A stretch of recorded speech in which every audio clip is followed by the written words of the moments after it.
Bonjour mon ami. Aujourd'hui, nous allons parler de la manière de fixer des objectifs. Tu sais, les objectifs sont comme une boussole qui nous indique la direction à suivre et s'ils sont fixés correctement, il devient beaucoup plus facile d'aller de l'avant. Tu as peut-être aussi remarqué qu'il est parfois difficile de savoir ce que l'on veut vraiment ou qu'une fois que l'on s'est fixé un objectif, il est difficile de s'y tenir. Voyons donc ensemble comment éviter ces difficultés et apprendre à fixer des objectifs de manière à obtenir des résultats. Vous êtes prêts? Alors, c'est parti. La première chose à comprendre est qu'un objectif doit être spécifique. Nous nous fixons parfois des objectifs généraux tels que « je veux réussir » ou « je veux faire du sport », mais cette formulation ne donne pas une idée claire de ce que nous devons faire. Essayez donc d'être plus précis. Au lieu de « je veux réussir », fixez-vous la tâche suivante. Je veux trouver un nouvel emploi ou je veux économiser une certaine somme d'argent. Lorsque l'objectif est précis, votre cerveau comprend immédiatement ce que vous devez viser. Vous savez que l'on dit que même la carte la plus complexe devient simple lorsque l'on a un itinéraire précis. Ensuite, l'objectif doit être mesurable. Il est important que vous puissiez évaluer vos progrès et comprendre à quel point vous êtes proche de votre objectif. Par exemple, si vous décidez de faire du sport, réfléchissez au nombre de jours par semaine pendant lesquels vous vous entraînerez ou au temps que vous passerez à faire de l'exercice. Vous pouvez également vous fixer un objectif précis, comme courir 5 km en un mois ou faire 50 pompes en un certain temps. Lorsqu'un objectif a des paramètres clairs, vous pouvez suivre vos résultats et constater vos petites victoires. Ces petites réussites créent un sentiment de progrès et vous aident à rester motivé pour atteindre un objectif plus important. Tenez un journal ou utilisez des applications pour suivre vos réalisations. Cela vous aidera à voir les changements réels et à rester sur une voie positive. Et plus vous suivez vos progrès, plus vous êtes motivé pour continuer. Une autre chose importante à retenir est que l'objectif doit être réalisable. Nous nous laissons souvent emporter par nos rêves et nous nous fixons des objectifs très ambitieux. Et c'est très bien. Mais si l'objectif est trop grand et semble presque irréaliste, vous risquez de développer une peur de l'échec et de perdre votre motivation. Par exemple, si vous n'avez jamais couru auparavant et que vous décidez de courir un marathon immédiatement, cela peut vous sembler extrêmement difficile et intimidant.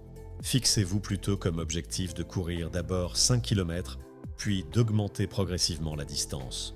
Lorsque vous sentez que vous pouvez atteindre votre objectif, votre motivation augmente et vous commencez à ressentir la joie du progrès. Fixez donc toujours des objectifs réalistes à atteindre, mais n'abaissez pas la barre. Divisez vos grands rêves en étapes plus petites, réalisables avec votre niveau de formation actuel.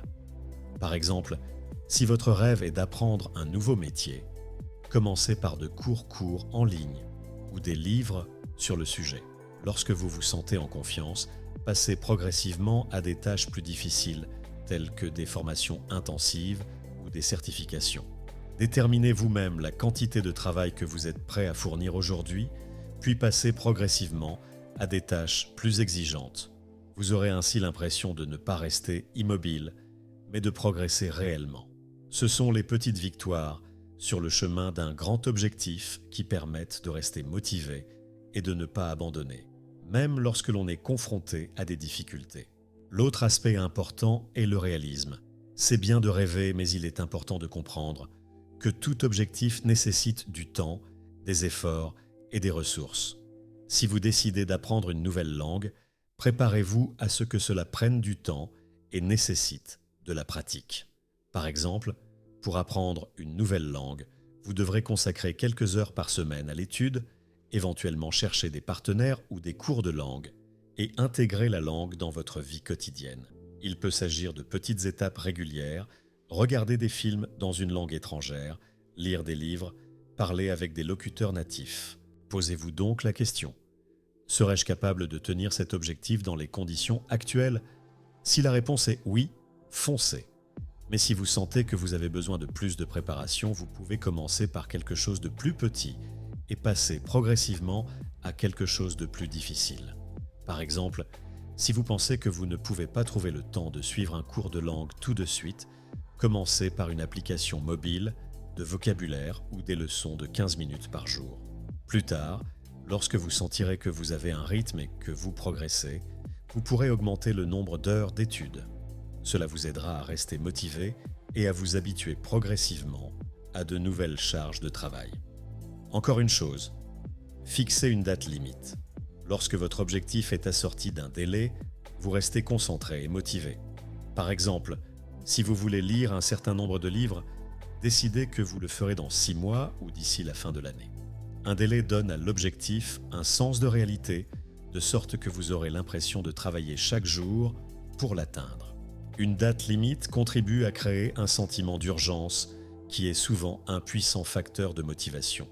Par exemple, si vous avez décidé d'acquérir une nouvelle compétence, fixez-vous une date précise à laquelle vous souhaitez achever la première étape de l'apprentissage.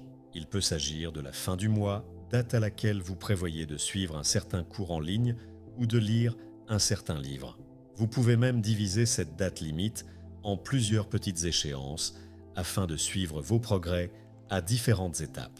Cette approche permet non seulement de se maintenir en bonne forme, mais aussi de ne pas remettre le travail à plus tard. Autre exemple, si vous souhaitez atteindre un certain niveau de forme physique, fixez une date précise à laquelle vous souhaitez atteindre votre objectif. Par exemple, décidez que dans 3 mois, vous serez capable de courir 10 km sans vous arrêter. Si vous savez que vous disposez d'un temps limité, vous trouverez le moyen de vous lever plus tôt ou de consacrer plus de temps à l'entraînement pour atteindre votre objectif.